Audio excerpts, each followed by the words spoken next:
Hun. Sir, if you sign that, you're authorizing a shell company to take control of every pipeline from here to South Dakota.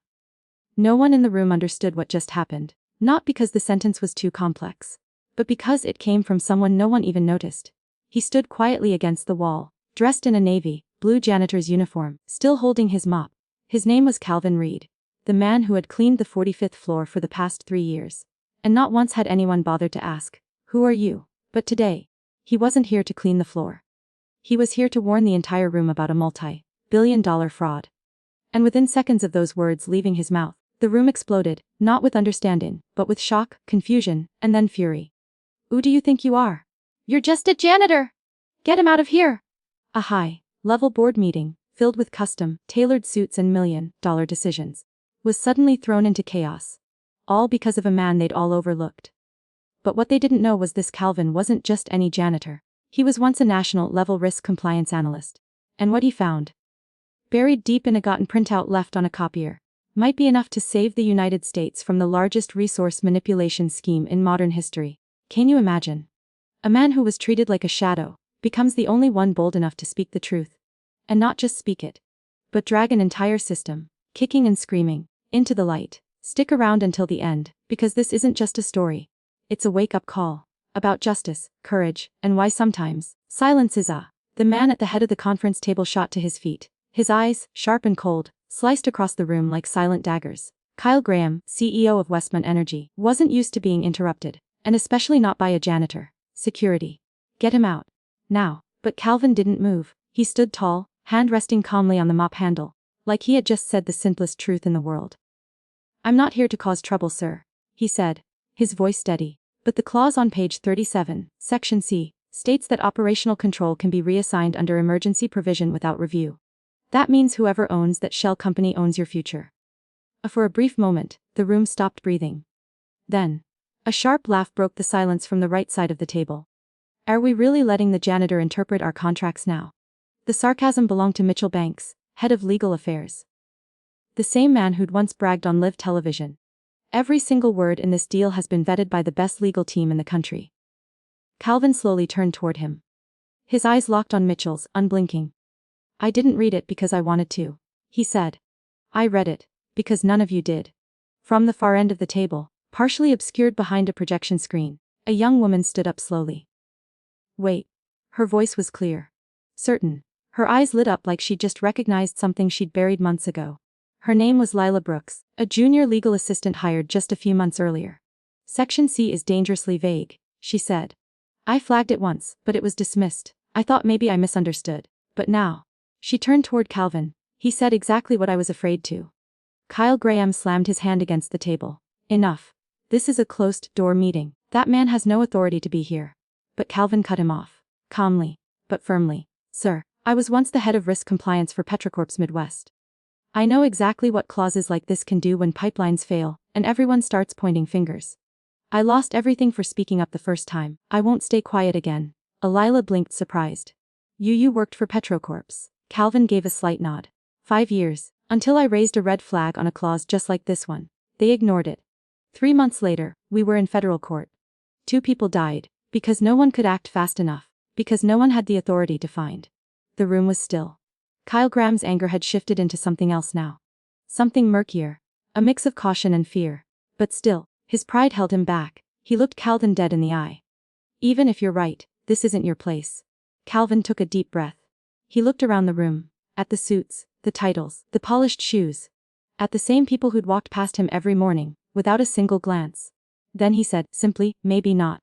But it's yours. And if none of you say something now, then who will?" The room slowed. Quieted. A room built on billions, fortified by decades of power, now stood on the edge of a decision. Listen to the invisible man. Or keep pretending he doesn't exist. The meeting was adjourned. Not because Calvin raised his voice. Not because anyone slammed the table or walked out. But because no one had the courage to speak after what he said. Leela stepped out of the boardroom beside Calvin. The long hallway of the 45th floor shone into the soft amber light of late afternoon. For a moment, neither of them said a word. Then finally, she broke the silence. "You really used to work at Petrocorp's?" Calvin nodded, eyes fixed on the floor he had scrubbed down to its bones. "I used to sit at tables like that. Right in the same spots I now mop behind." Wyla bit her lip. I had doubts about that clause too. But Mitchell told me not to overcomplicate things. Said, leave that part to the senior team. Calvin let out a faint chuckle. It wasn't bitter. Just tired. They always say that. Until everything falls apart, and the person closest to the truth is the one nobody listens to. Lila turned to him. So what now? You planning to walk away? Calvin shook his head. Not this time. She nodded, then said something he didn't expect. Then, let's do this together. She handed him a small USB drive. I saved every contract draft on here.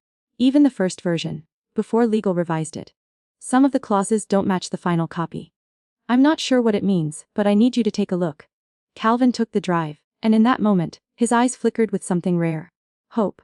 Not because of the evidence, but because after all these years, someone finally believed him. That night, in a cramped apartment in South Denver, Calvin sat at his kitchen table, hunched over an aging laptop.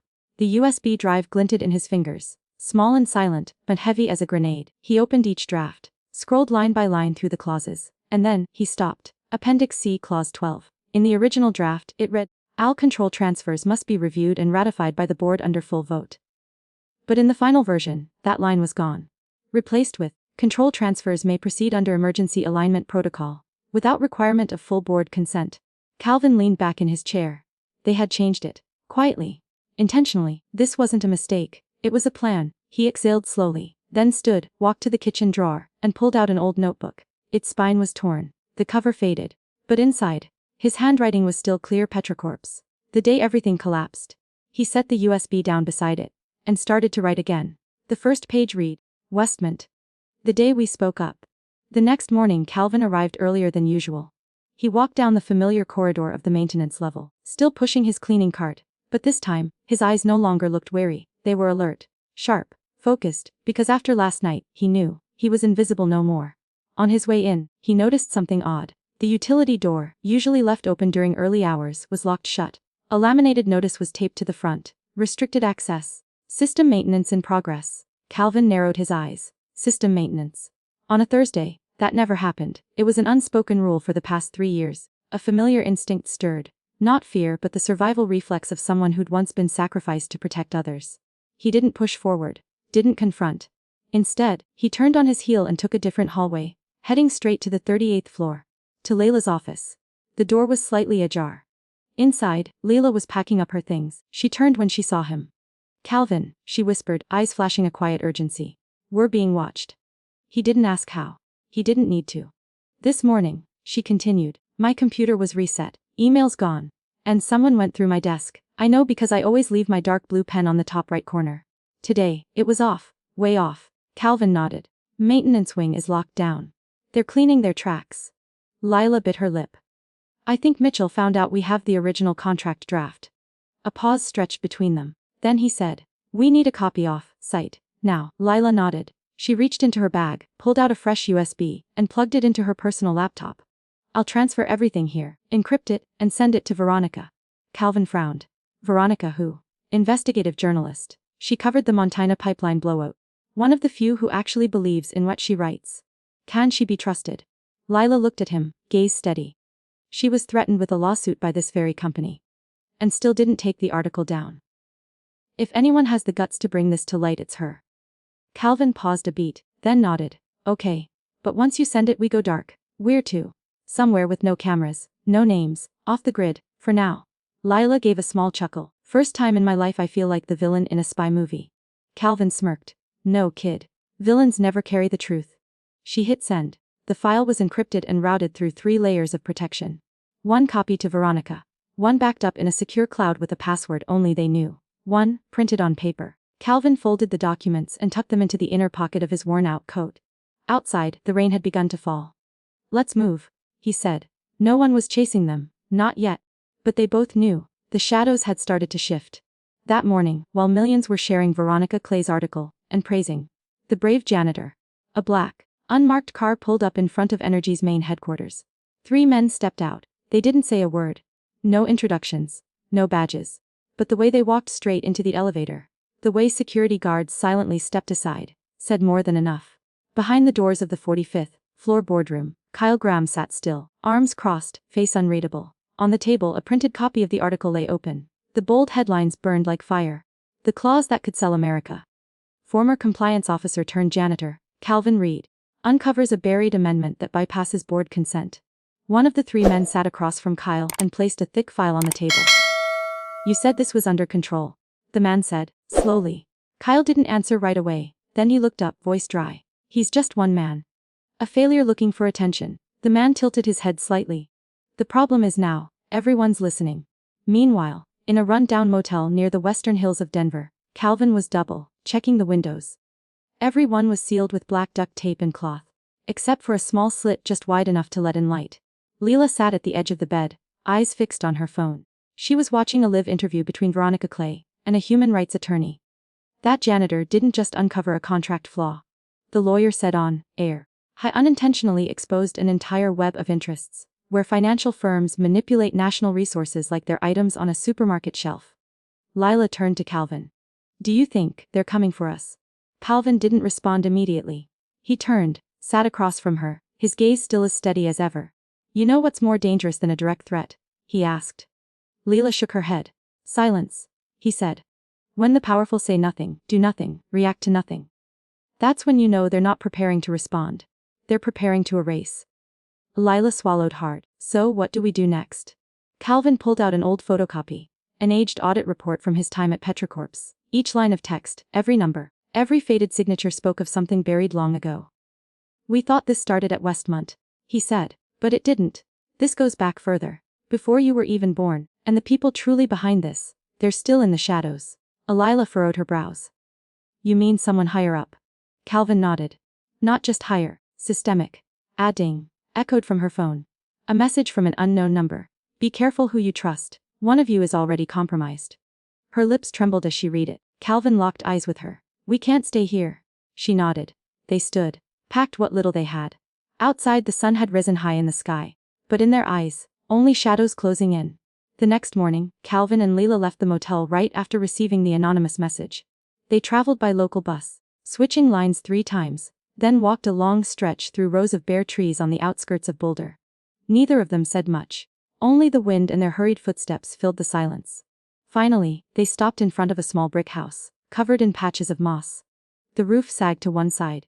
The wooden door was weathered, and the front bell had long been removed. Leela hesitated. "Are you sure he'll help us?" Calvin nodded. "He's the only person who once dared to do what I did, and paid 3 times the price." He knocked on the door. 3 knocks, slow then quick, then slow again. After a moment, the door creaked open.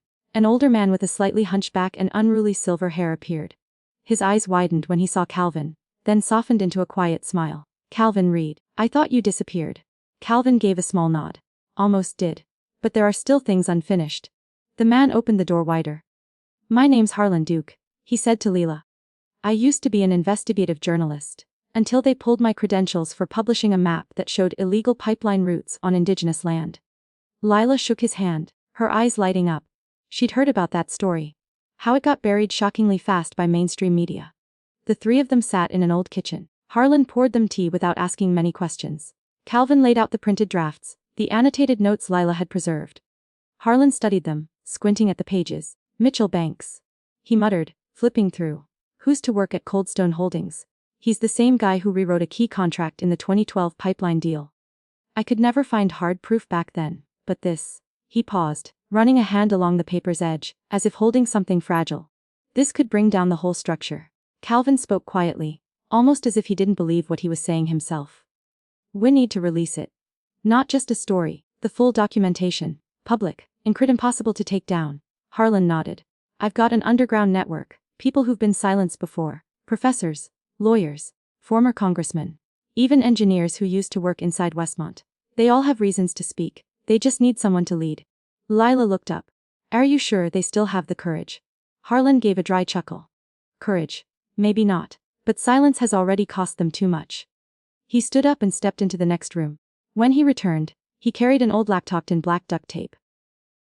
"This machine doesn't connect to the internet, but it holds everything I've gathered over the last 15 years. He placed it gently on the table. "If we do this, we have to move fast. Because once this data's out, the people upstairs won't just want to shut us up. They'll want to wipe us out entirely. And we were the evidence." Calvin looked at Leela. She nodded, without hesitation. Harlan opened the laptop. Lines of encrypted data filled the screen, There was no turning back, no space left for fear. Only one road remained. To bring the truth into the light, no matter the cost. Harlan typed the final lines of code. Inside the battered old laptop sat over 3,000 pages of documents, revised contracts, leaked emails, underground infrastructure maps, internal meeting logs, suppressed legal files, and sworn testimonies from employees who had walked away in silence.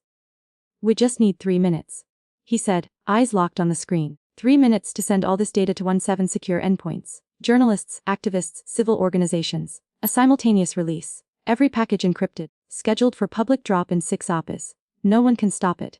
Alila stood by the window, staring out at the backyard. The rain hadn't stopped, but she could feel another storm coming, not from the sky but from people. Calvin poured a cup of tea. His hands trembled slightly, but his gaze was calm. "It's time," he said. Harlan hit enter. The screen faded to black. White letters appeared. Payload initiated 03 Fauser. The countdown began. Each second seemed to squeeze the air tighter inside the room. 2 minutes, 14 seconds. Leela's phone buzz, unknown number. One message, stop now. She swallowed hard, didn't respond. 1 minute, 2 seconds. The porch light flickered. Calvin stepped to the window. A black Sid pulled up in front of the gate. 3 men in suits stepped out. No rush, no words, but their eyes, cold as steel. 30 seconds. "They're here," Calvin whispered. "We locked the door," Layla asked, half joking. Harlan shook his head, calm. "No need, we've got time." 10 seconds. A knock at the door. Firm, authoritative. "Open up. You're in possession unauthorized federal documents." No one moved. 3 seconds. "Last warning." Harlan smiled. "There's nothing left to warn about." 0 seconds. The laptop screen lit up. Transmission complete. A small flicker of light passed through Calvin's eyes. Not pride, not victory, just relief. Because the truth was finally free. Outside, the door burst open. The first man stormed in, shouting, "Turn off the device? Now." Harlan didn't flinch. Too late. Alila raised her hands. No resistance. Calvin stood firm, eyes locked on the intruder. "You can take me," he said, "but you can't take back what's already been seen." 2 hours later, the hashtag FenClause37 was trending #1 on Twitter. CBS interrupted programming with breaking news. CNN, BBC, Politico, all launched special bulletins. Photos of Calvin, standing in front of a dusty photocopier in his janitor's uniform, flashed across screens around the world. The media gave him a name. The last one to be noticed. Yet the first to truly see. Layla was detained. Harlan sat silent behind bars, and Calvin said nothing. But his story said everything. And the world could no longer pretend it hadn't seen. 3 days after the leak, America was split in two. One half was furious. Protests erupted in front of Westmont Energy's headquarters. Student groups, climate activists, even former oil industry employees, now stood together, chanting, "Silence is no longer an option. Clause 37 killed our trust." The other half was skeptical. Fake news. Sabotage campaign. Janitor. With more financial knowledge than an entire legal team. They whispered to each other. No way a regular man could have pulled this off. Someone must be behind him. And in the middle of it all was Calvin. Sitting alone in a windowless white room inside a federal security facility in New Mexico.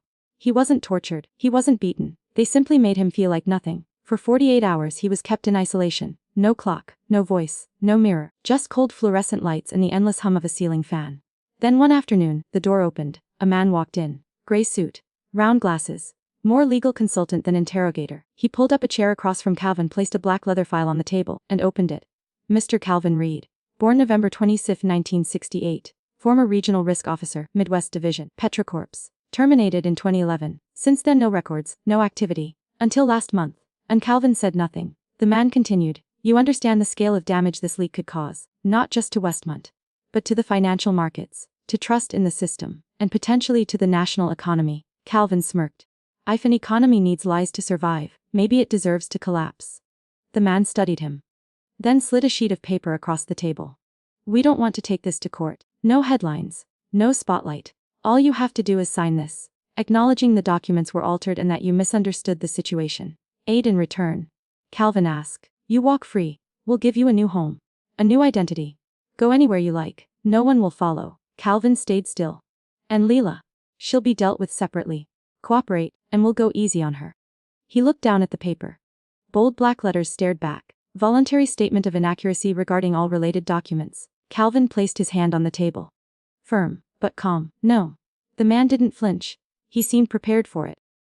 "You're turning down your only way out." Calvin looked up, eyes suddenly bright, no longer wary.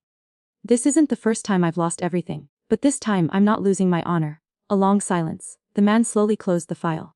Pity, he said quietly. He stood, walked to the door, left without another word. The door shut behind him. Calvin leaned back in his chair. Let out a slow breath. Not out of fear, but because he knew from here on, every path leads to pain. But this path was the one he chose, and this time, he wasn't turning back. 3 days after Calvin refused to sign the denial statement, a video suddenly appeared online. No edits, no music, just a single, raw shot of a young woman, face slightly swollen, eyes tired but unwavering. Layla Brooks. She sat inside a detention room. The wall behind her was cracked. A dim overhead bulb cast light over her tangled hair. She looked straight into the camera. Her voice was hoarse, but steady. If you're watching this, I may no longer be free. But the truth still is. Calvin Reed is not a radical. He's the only one who saw what the rest of us chose to ignore. He didn't expose the truth to be famous. He did it because he refused to die without leaving a voice behind. I was part of that system. I stayed silent. I believed that silence would keep me safe. But that silence was the slow death of my conscience. So I choose to speak. Even just once. Because he taught me, truth doesn't need to be believed to exist, it just needs to be seen. The video ended her looking directly into the lens. No tears. No goodbye. Just a gaze so fierce the world couldn't look away. 4 hours later, thousands flooded the streets of New York, Seattle, Atlanta. New chants rose. Let the truth speak. Free Layla. Free Calvin. On television, former senators began to speak out. Civil rights attorneys for federal witness protection. Independent investigations were announced by several state prosecutors. Meanwhile, inside Calvin's holding facility, a young guard entered his room. No papers, no handcuffs. He simply said, "Someone asked to see you, and you have a choice." Calvin was led to a brighter room. Waiting for him was someone he never expected to see again. Veronica Clay. She smiled gently and slid a printed copy of the latest New York Times across the table. On the front page, a photo of Calvin and Layla. The headline in bold, "The last two who refused to bow." Veronica spoke softly. "Your story's outgrown me, Calvin. It's no longer an article. It's a spark." Calvin looked at the image. Layla was holding his hand amid a sea of protesters. A photo digitally combined from 2 moments, and yet, completely true. "We're getting you out," Veronica continued. "Not through the back door, but through justice." Calvin gave a slow nod. "No need for fanfare," he murmured. Veronica smiled. "You might not, but an entire generation does." Owen E. Kerr, the Supreme Court agreed to review the case. Harlan was released, accompanied by a growing list of witnesses. Layla was transferred to a secure location under federal protection. Calvin still hadn't appeared in public. But his story had already become legend. A janitor, once forgotten, who brought an empire to its knees. Not through power, but through the quiet resolve of a man who had nothing left to lose, except the truth.